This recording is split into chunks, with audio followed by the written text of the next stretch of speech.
नमस्कार। आप सरकार से सवाल क्यों पूछते हैं? हम सरकार से सवाल इसलिए पूछते हैं क्योंकि लोकतंत्र का अर्थ है लोगों का राज, जनता का शासन। और जो सरकार है वह जनता के बिहाफ में शासन करने का काम कर रही है। आप प्रधानमंत्री से सवाल क्यों पूछते हैं? हम प्रधानमंत्री से इसलिए सवाल पूछते हैं क्योंकि लोगों के राज में जो प्रधानमंत्री है वह जो सरकार है उसके सारे मिनिस्टर्स में पहला मिनिस्टर है। इससे ज़्यादा कुछ नहीं है, इसलिए उससे सवाल पूछे जाते हैं। आप मुख्यमंत्री से क्यों सवाल पूछते हैं?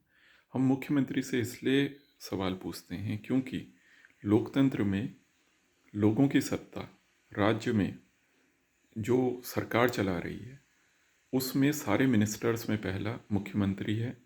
उसकी जवाबदेही है और जवाबदेही लोगों के प्रति है, इसलिए मुख्यमंत्री से सवाल पूछे जाते हैं। लेकिन इस पर कई लोग ये बोल देते हैं कि आएगा तो मोदी। देखिए सुनिए, अगर मोदी कोई व्यक्ति है तो उससे कोई मतलब नहीं, क्योंकि व्यक्ति विशेष की कोई खास वैल्यू नहीं है। लेकिन अगर आपका यहाँ पर मोदी से तात्पर्य प्रधानमंत्री मोदी से है तो ये मायने नहीं रखता कि कौन प्रधानमंत्री बन रहा है, बनेगा आगे, या कौन प्रधानमंत्री नहीं बनेगा।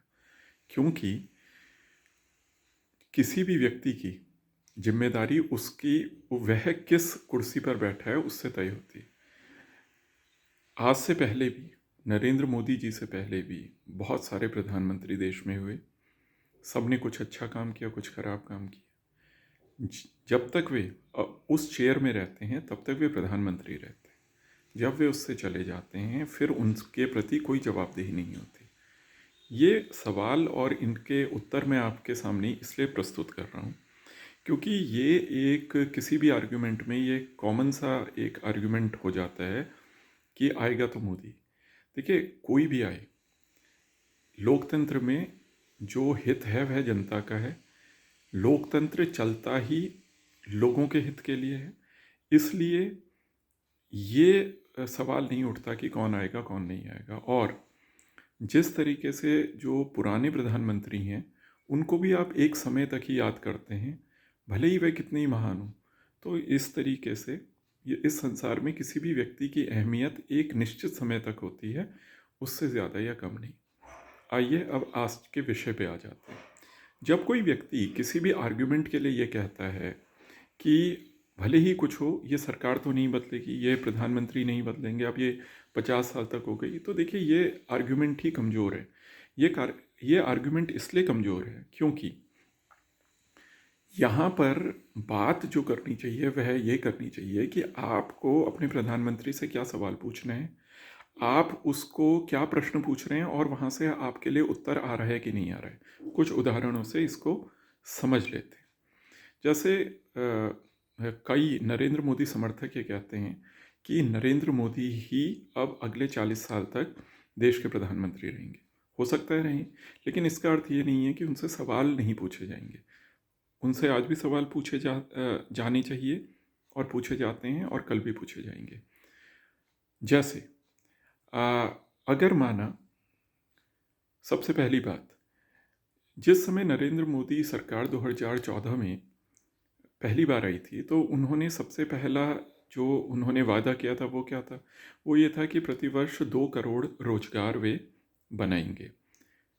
लेकिन वे 2 करोड़ रोजगार नहीं बना पाए, बल्कि 2 करोड़ क्या, कुछ लाख रोजगार बनाने में भी पूरे साल में सरकार अक्षम रही। तो ऐसी स्थिति में बहुत आसान है कि बाद में प्रधानमंत्री क्या, होम मिनिस्टर क्या, या कोई भी सरकार में मंत्री बाद में ये कह दे कि ये 2 करोड़ रोजगार का जो वादा था वो तो एक जुमला था। लेकिन आप इस बात में कोई भी जागरूक व्यक्ति, बुद्धिमान व्यक्ति इस बात से इनकार नहीं करेगा कि जब कोई व्यक्ति लोगों से वोट लेने के लिए कोई वादा करता है तो सैद्धांतिक रूप से वह जो वादा कर रहा है उसकी वह आवश्यकता समझता है और वह यह मानता है कि ये चीज़ होनी चाहिए, इसीलिए उसने वह वादा किया। अदरवाइज अगर वह वादा करने लायक नहीं होता तो जिस समय आप चुनाव लड़ते हैं उस समय आप उस वादे को करते ही नहीं। दूसरी बात यह है कि आज के समय में जब ये बोला जाता है कि 2 करोड़ रोजगार नहीं बने या देश में रोजगार नहीं है, तो तब ये बताया जाता है कि सरकार का काम रोजगार बनाना ही नहीं है। तो अगेन ये बात बिल्कुल गलत है। सरकार का का काम रोजगार बनाना है, क्योंकि जब रोजगार बनते हैं तभी अर्थव्यवस्था में मांग बनती है, और जब मांग बनती है तभी अर्थव्यवस्था बढ़ती है, देश का विकास होता है। अब तीसरी चीज़ ये कही जाती है कि जो देश की समस्त जो समस्याएं हैं उनकी जड़ देश की जनसंख्या है। तो यहाँ पर आप अपने को फिर से करेक्ट कर लीजिए। जिस समय 2014 में नरेंद्र मोदी सरकार पहली बार आई थी तो वे एक जुमला बहुत बोलती थी। वे ये बोलती थी कि जो भारत का यूथ है वह देश के लिए एक असेट है, वह देश के लिए महत्वपूर्ण है। क्यों? क्योंकि वह उसको जनसंख्याकीय लाभांश या फिर डेमोग्राफिक डिविडेंड की तरह देखती थी। वह बोलती थी कि ये जो लोग हैं, क्योंकि भारत की 65% जो जनसंख्या है वह 18 से 35 साल तक के या 35 साल से तक के आयु वर्ग के हैं, इसलिए और देशों की तुलना में भारत की जनसंख्या इस समय यंग है, और इस यंग जनसंख्या का हम अपने फेवर में फ़ायदा उठा सकते हैं। और इसी कारण प्रधानमंत्री ने कई मंचों से शुरुआत के सालों में बोला कि ये जो हमारा डेमोग्राफिक एडवांटेज है, जो हमारे डेमोग्राफिक डिविडेंड है, ये हमारे लिए अच्छा है और इसको हम अपने यूज़ में लाएंगे। लेकिन आज जब रोजगार की स्थिति बहुत ख़राब है तो ये बोला जाता है कि जो रोजगार नहीं बन रहे हैं या रोजगार की जो ये समस्या है, साल दर साल जो नए लोग जॉब मार्केट में आ रहे हैं उनको नौकरी इसलिए नहीं मिल पा रही है क्योंकि देश की जनसंख्या बहुत ज़्यादा है। तो यह भी अपनी पुरानी बात से मुकरने वाली बात है। आपको किसी भी देश में जब जनसंख्या जो होती है उसमें कुछ फेजेस होते हैं। शुरुआत के समय में जनसंख्या कम होती है, फिर वह बढ़ने लगती है, फिर वह एक टॉप प्लेटू तक पहुंचती है और फिर वह वहाँ से डिक्लाइन होने लगती है। चाइना में आप ये देख रहे हैं कि जनसंख्या ने अपना टॉप अचीव कर लिया है और अब वहाँ पर जनसंख्या डिक्लाइन कर रही है। इंडिया इस समय पॉपुलेशन कर्व में अभी टॉप पर है। कुछ समय में यहाँ पर भी आप देखेंगे, कुछ सालों में, दशकों में यहाँ पर भी जनसंख्या घटने लगेगी। तो कोई भी सरकार अगर अपने रोजगार का सृजन न करने के का ठीकरा जनसंख्या पर फोड़ती है तो इसका अर्थ ये है कि वह एक अपने करने लायक काम को करने से इनकार कर रही है और वे जनता की तरफ अपनी जिम्मेदारी को नहीं समझ रही। तो जो भी व्यक्ति ये कहता है कि रोजगार नहीं बना पाने का एक कारण जनसंख्या है, तो वह अपने जो तथ्य हैं उनको वह ठीक कर ले। यही जो यूथ था, देश की जनसंख्या 1990 में भी कम नहीं थी, लेकिन 1990 में उस समय की जो भी सरकारें थी उन्होंने इस यूथ को, इस जो डेमोग्राफिक एडवांटेज था, आपके पास जो यूथ था, उसको सही डायरेक्शन में लगाने के लिए उन्होंने तकनीकी का प्रयोग किया और उन्होंने तकनीकी शिक्षा को बढ़ावा दिया और सारी जो जितनी भी व्यावसायिक शिक्षा होती है उन्होंने उसको स्टार्ट किया, जिससे कि आने वाले समय में नौकरियां बन पाएं, लोगों को नौकरियों का अभाव ना हो। तो यहाँ पर भी जिस तरीके से आपने ये देखा कि जिस तरीके से 2 करोड़ रोजगार को बाद में जुमला कह दिया गया, वर्तमान सरकार का ये तीसरा टर्म है और यहाँ पर भी आप ये देखिए कि अब जो रोजगार नहीं बना पाने का ठीकरा, अब आप कई चीज़ों में उसका दोष लगा रहे हैं। आप कहीं कह रहे हैं कि एआई का इंटरवेंशन है। ये सारी चीज़ें हो सकती हैं, लेकिन आप जब सरकारों में आते हैं तो आप अपने को प्रिपेयर्ड रखते हैं, आप आने वाली अनसर्टनिटी से अपने को प्रिपेयर्ड रखते हैं। और यहाँ पर एक और बात हमारे को ये समझनी चाहिए, जब हम बोलते हैं जनसंख्या बहुत है, तो जनसंख्या में कोई गरीब का ही बच्चा नहीं है। जनसंख्या में हर किसी व्यक्ति का बच्चा जनसंख्या को जोड़ रहा है, उसमें उसका भी कंट्रीब्यूशन है। अगर आपके परिवार में या आप खुद 5 भाई बहन थे या आप 2 भाई बहन थे, आप भी जनसंख्या में कंट्रीब्यूट कर रहे हैं। तो जब आप जनसंख्या ज़्यादा है कहते हैं, तो इसका अर्थ ये नहीं है कि आप जनसंख्या का प्रश्न उठाकर किसी भी व्यक्ति को आप ये कहें कि देश के लिए इसकी आवश्यकता नहीं है।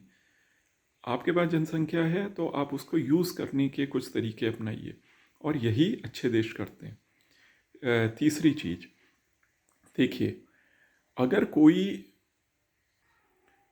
सरकार बार बार कोई वादे करे और बाद में वो उसको आसानी से जुमला कहकर या फिर चुनावी वादा कर कर अपने जिम्मेदारी से अपने को अलग कर दे, तो यह जो सवाल है ये लोगों को खुद अपने से पूछना पड़ेगा।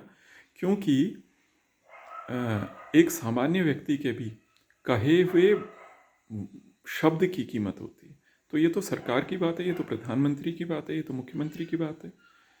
तो एक अच्छा समाज, एक आदर्श समाज तो वही है जो कि अपने जो उसके जनप्रतिनिधि हैं, अपनी जो सरकार है, अपने जो उसके मिनिस्टर्स हैं, उनकी जवाबदेही तय करे और उनको जुमलों का सहारा लेकर उससे बैक ट्रैक न करने की अपॉर्चुनिटी दे।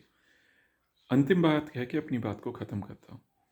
आपको ध्यान होगा कि जिस समय 2014 में नरेंद्र मोदी जी सरकार में आए, तो उन्होंने संसद में ये कहा था कि जो ये मनरेगा है ये तो कांग्रेस की विफलता की एक निशानी है, सिंबल है। आज लेकिन आप ये देखिए कि 11 साल के बाद भी मनरेगा को हटाने में सरकार को 2 बार सोचना पड़ रहा है। क्यों? क्योंकि भले ही आप मनरेगा को एक गैर जरूरी चीज़ मान लें, या आप आजीविका के अधिकार को, राइट टू वर्क को, राइट टू फूड को आप एक एक पॉपुलिस्ट बात मान लें या एक सोशलिस्ट बात मान लें, लेकिन आपको भी यह बात पता है कि भारत जैसे देश में इनकी अभी ज़रूरत है, जिस कारण आज के समय में भी आप ये देखिए कि 80 करोड़ लोगों को आपको राशन देना पड़ रहा है।